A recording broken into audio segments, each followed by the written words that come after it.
এটা হচ্ছে ফ্যান্সি ডিলের বোতল। ঢাকা বিশ্ববিদ্যালয়ের কেন্দ্রীয় ডাকসু নির্বাচনের পরপরই নির্বাচিত প্রতিনিধিরা দাবিতে শুরু করেছেন শুদ্ধি অভিযান।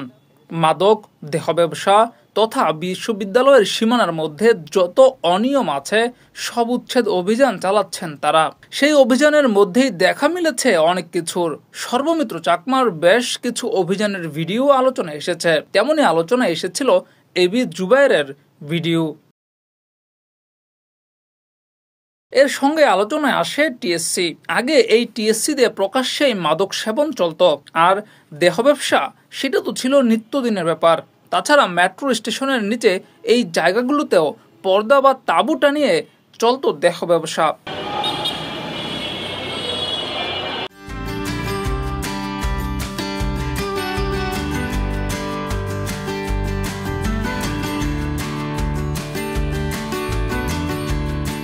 তবে এখন উচ্ছেদ অভিযানের পর কমে এসেছে সবকিছুই। আগে যেখানে নোংরা, মাদক আর হকারদের মেলা ছিল, এখন সেটা রীতিমতো পরিষ্কার। এখানে আমরা মূলত গ্রিন ফিউচার ফাউন্ডেশন থেকে আমরা টিএসসিতে যে যানজট তৈরি হয় আমাদের, সে যানজট নিরসনের জন্য আমরা কাজ করছি এবং বিশ্ববিদ্যালয়ের যে ক্যাম্পাসে যে পরিবেশগত উন্নয়ন সেদিকেই মূলত আমরা কাজ করতেছি এবং মনোযোগ দিচ্ছি।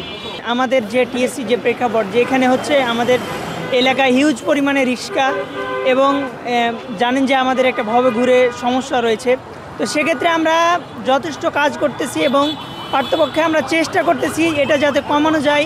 মানুষ যাতে বিশ্ববিদ্যালয়ে যে স্টুডেন্টরা আছে তারা যখন তাদের ক্যাম্পাসটা ঘুরবে তারা যেন একটু কমফোর্টেবল ফিল করে। বিভিন্ন ভবঘুরে নেশাগ্রস্ত মানুষ থাকে, তাদের যদি আমরা উচ্ছেদ করতে পারি কিংবা অন্ততপক্ষে তাদের সংখ্যা কমাইতে পারি, তাহলে তারা যে বিশ্ববিদ্যালয়ে আপুরা আছে তারা হয়তো সংখ্যামুক্তভাবে আমাদের ক্যাম্পাসে বিচরণ করতে পারবে।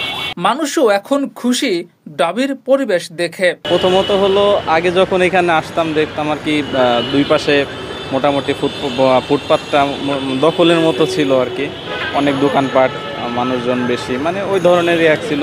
তো এখন দেখতেছি এখানে মোটামুটি অনেক ভালো পরিষ্কার, পাশাপাশি দোকানপাটগুলো একবারে নাই বললেই চলে, নাই একদম। তো এখানে অনেকটা ফাঁকা ফাঁকাই লাগতেছে। তো এই জিনিসটা আসলে খুব ভালো লাগতেছে, আসলে একটু নতুনত্ব আসছে মনে হইতেছে আর কি। পরিবেশটা ভাই আগের তুলনায় অনেক ভালো লাগতেছে। জিয়াউর রহমান, যুগের চিন্তা।